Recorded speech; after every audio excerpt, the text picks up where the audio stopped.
Bonjour à tous, bienvenue pour ce nouveau live. Je suis ravie de vous retrouver. Je suis Nathalie Lourdel, je suis la directrice de l'école IR, l'école Un autre regard, qui vous amène à avoir des questions puissantes ou à vous interroger sur votre manière d'être coach, votre manière d'être manager, pour avoir plus d'impact sur les gens que vous accompagnez.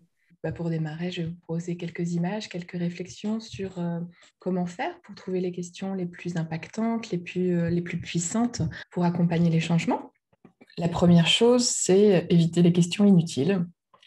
Là, vous apercevez que souvent, en fait, quand on pose certaines questions, la personne en face se l'est déjà posée. Donc, en fait, ça tourne en rond et ça donne l'impression de pas être percutant, de ne pas avoir d'impact finalement. Des questions où on retourne le problème dans tous les sens. Et les questions orientées problème, en fait, font soulever le poil, regarder à droite, à gauche, mais finalement, ne font pas avancer vers les solutions. Donc, le coaching, c'est ça. C'est trouver des questions qui sont impactantes parce qu'elles vont ouvrir des pistes, comme ces flèches-là un peu qui partent dans tous les sens et dans toutes les couleurs, pour ouvrir des solutions possibles, ouvrir de l'innovation. Et c'est ça tout l'intérêt finalement du sujet. C'est quoi une question inutile? C'est une question que l'autre s'est déjà posée ou qu'on a déjà rebrassée plusieurs fois. Donc on a la personne qui perd son temps. Il y a plusieurs formes de questionnement inutiles, mais en tout cas, vous le sentez quand la conversation tourne en rond. Les questions orientées problème font partie des questions inutiles pour moi. Là, on a l'impression qu'il faut parfois questionner le problème pour comprendre le problème, pour trouver une solution.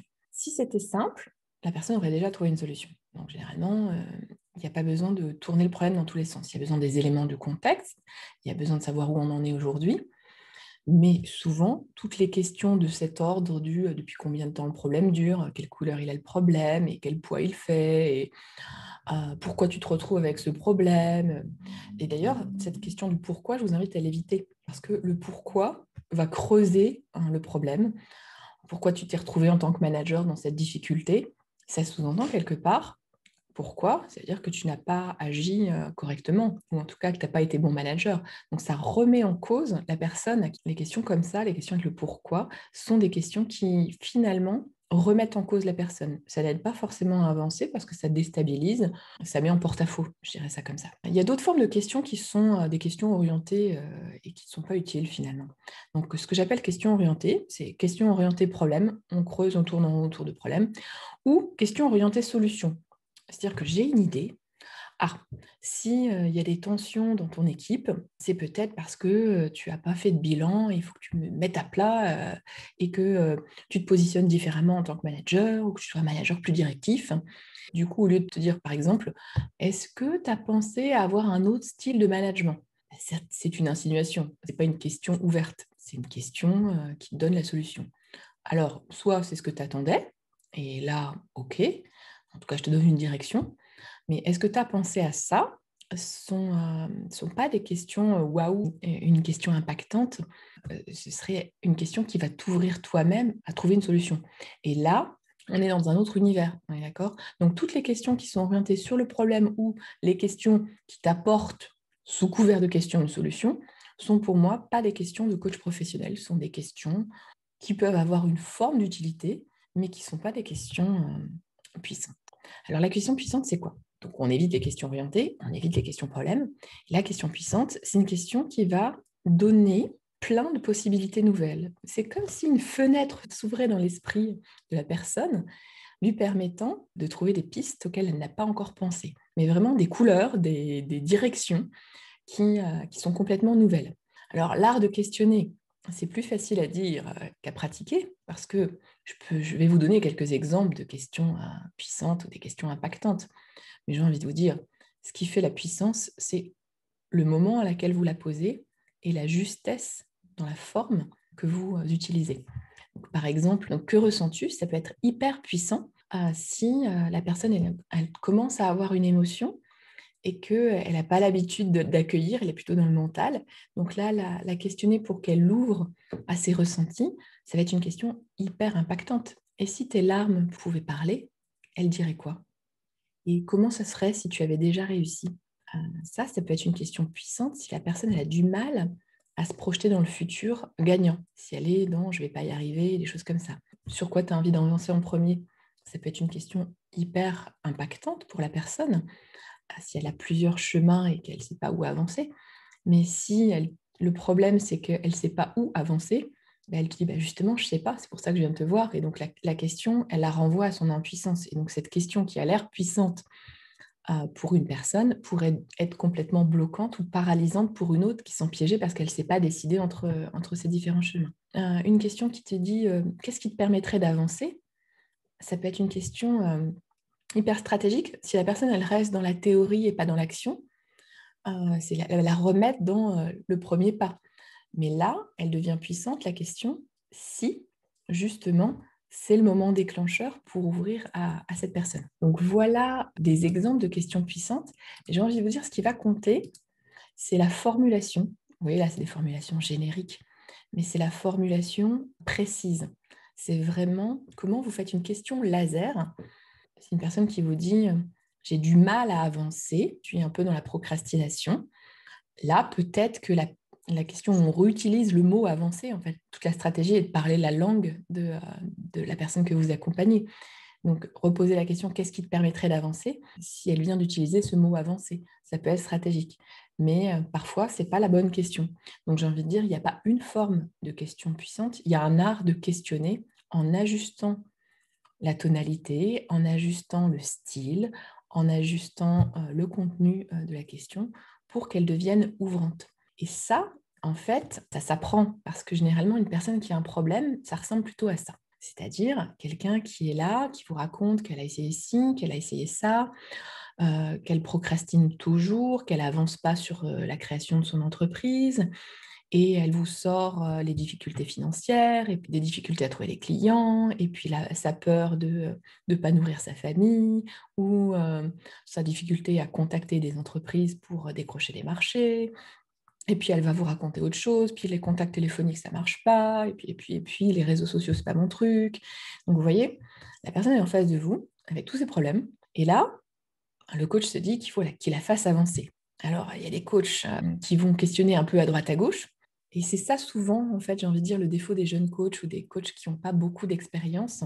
Ils ne questionnent pas stratégiquement. Ils questionnent le problème. Ah bon, et tu as essayé de faire des contacts téléphoniques et pourquoi ça n'a pas marché? Vous voyez que là, on renfonce dans le nuage du... Même le coach s'enfonce dans le nuage avec le client parce que du coup, ça fait que rebrasser tout le nuage de difficultés, la noirceur, les non-avancées de la personne. Donc ça, on est dans l'inverse d'une question impactante. Donc, comment avoir une question impactante face à quelqu'un qui vous déverse tous ces problèmes? C'est de prendre un petit peu de distance, en fait. Et c'est de trouver la clé, c'est-à-dire d'écouter finement où est le blocage. Et donc, si je le mets en schématisation, ça donnerait quelque chose comme ça. C'est-à-dire il ne faut pas tout questionner, parce que ça ne sert à rien, ça va perdre du temps. La personne s'est déjà posé les questions. C'est d'avoir une question stratégique au regard des mots, des difficultés avancées, mais aussi au regard de l'objectif. Je veux avancer dans la création de mon entreprise. Donc, du coup, le coach va devoir trouver dans tout ce qui est là, ne pas se perdre, mais trouver le puzzle, la question clé qui va faire un effet waouh. La question que la personne ne s'est jamais posée, peut-être qui renverse son mode de pensée, ou qui bouscule un peu ses croyances limitantes. Et c'est ça finalement qui va être la clé d'un questionnement stratégique, c'est d'avoir pris de la hauteur face au nuage et de se dire au regard de tout ce que la personne a besoin d'exprimer dans ses difficultés, il est où réellement le puzzle manquant? C'est quoi qui lui manque pour avancer? Mais c'est une question. Et donc ce n'est pas, tiens, pour atteindre ton objectif, tu pourrais peut-être faire ça. C'est qu'est-ce que tu n'as pas encore fait et qui pourrait être utile? Et là, du coup, vous voyez qu'avec une question comme celle-là, pour certaines personnes, ça va faire un effet waouh. C'est vrai qu'il y a des choses que je n'ai pas encore fait. Je vois beaucoup de personnes qui créent leur entreprise qui ils n'ont pas commencé par contacter les gens qu'ils connaissent déjà, avec qui ils ont déjà travaillé, qui pourraient avoir plus ou moins directement besoin de recréer du réseau en proposant ses services ou les services de sa nouvelle entreprise. Donc du coup, ce qui est intéressant, c'est de se dire que ça a l'air facile de poser une question puissante, une question impactante. Mais en fait, c'est vraiment tout un art et c'est de l'artisanat, comme un luthier. Peut-être que son premier violon, il va mettre du temps, il ne sera pas tout à fait parfait, ou il n'aura pas la bonne sonorité, mais c'est à force de travailler, de refaire des violons, qui finit par peaufiner son art. Le coaching, c'est pareil, ou le management, pour moi, c'est pareil. C'est comment je me forme, comment je prends peut-être un regard extérieur qui me permet d'affiner mes questionnements, de trouver des meilleures stratégies pour questionner au bon endroit. Et par rapport à ça, ce qui me semble important de vous dire, c'est que pour moi, les métiers de l'accompagnement, que ce soit RH, manager ou coach, ils ont tout intérêt à se re-questionner eux-mêmes aussi sur la façon dont ils pratiquent et l'impact qu'ils ont ou l'impact qu'ils aimeraient avoir sur les gens qu'ils accompagnent. C'est tout l'intérêt de la supervision. C'est-à-dire qu'on pratique soit en petits groupes, par exemple, donc du coup, on peut avoir des feedbacks en live sur ce qui s'est passé, sur comment j'ai été trop vite, comment j'ai posé trop de questions, parce qu'en fait, souvent, c'est ça. En voulant bien faire, en voulant aider l'autre à sortir de son nuage, le coach va poser beaucoup trop de questions, en fait, ou le manager va partir dans toutes les directions. Finalement, la stratégie des questions puissantes, c'est de savoir être à l'écoute, regarder globalement le nuage, prendre un peu de distance, questionner peu, mais questionner en laser, questionner le point clé qui va tout changer. Et trouver la manière de poser la question avec les mots de l'autre ou de reprendre ses formulations ou ses images. Parfois, la personne te dit, je suis bloquée, c'est une montagne, tout ce qui me reste à faire. Et une façon de questionner de façon puissante, c'est de reprendre cette métaphore de la montagne. Ah, c'est une montagne, ok. Et tu sais qu'une montagne, c'est composé de plusieurs cailloux. Ok. Alors du coup, si tu pouvais séparer ou identifier les différents cailloux qui constituent la montagne pour créer ton entreprise, qu'est-ce que ça serait? Dessine-le. Et vous voyez que la personne commence déjà à diviser les problèmes ou à les positionner pour dessiner une montagne. Et ça, comme c'était dans sa métaphore de la montagne, ça devient puissant. Mais ça ne marcherait pas du tout avec une autre personne qui n'aurait pas vu la création d'entreprise comme une montagne de choses à gérer. Donc, une question puissante pour quelqu'un et pas adaptée pour une autre. Donc, souvent, en fait, c'est la pratique qui va permettre au coach, au manager, au DRH, d'affiner ses questionnements. Et pour moi, la seule façon de l'affiner, c'est d'avoir un regard extérieur, de pratiquer avec quelqu'un le questionnement et d'avoir un débriefing sur quelqu'un qui t'observe et qui te donne des clés de lecture, des clés de compréhension, là où tu as questionné de façon pertinente, là où tu étais à côté de la plaque. Et ce qui est important, c'est de comprendre. Parce que sinon, je vois beaucoup de coachs qui continuent à questionner un peu au hasard avec des méthodes qu'on leur a appris à l'école. Et alors, ce qui est important, c'est de conscientiser pourquoi là, j'ai réussi à faire des questions puissantes et pourquoi là, j'étais à côté.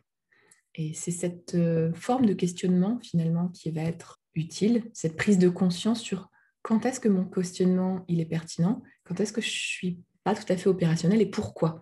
Et c'est à ça que je sers moi en supervision de pratique RH, de manager et de coach, c'est à vous aider à comprendre qu'est-ce qui fait que parfois vous vous perdez dans le nuage du problème de l'autre.